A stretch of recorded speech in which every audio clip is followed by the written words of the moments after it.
خالد اسمع وصاتي في معالي غناتي، هذه أكبر بناتي غالية هي عليا.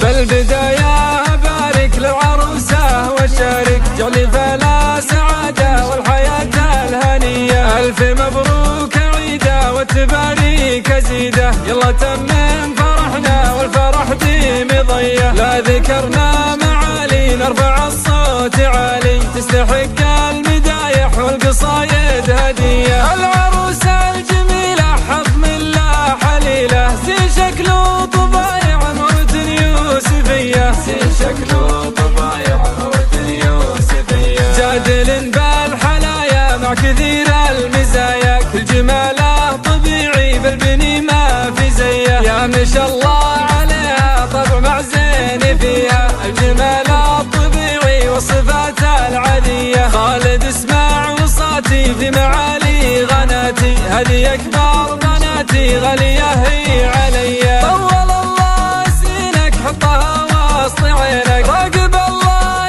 فيها بكل روحة وجية، راقب الله فيها بكل روحة وجية. لا ذكرنا معالي نرفع الصوت عالي، تستحق المدايح والقصايد هدية. جادل بالحلايا مع كثير المزايا، كل جماله طبيعي بالبني ما في زيه. العروسة الجميلة حظ من لا حليلة، زين شكله طبايع مرت يوسفية. في ختام المعاني الرجال والأماني، بالهنا والسعادة والحياة الهنية، بالهنا والسعادة والحياة الهنية. بالبداية أبارك للعروسة وشارك جعلي فلا سعادة والحياة الهنية. ألف مبروك عيدة والتباريك أزيدة، يلا تمم فرحنا والفرح دي مضية. لا ذكرنا معالي نرفع الصوت عالي، تستحق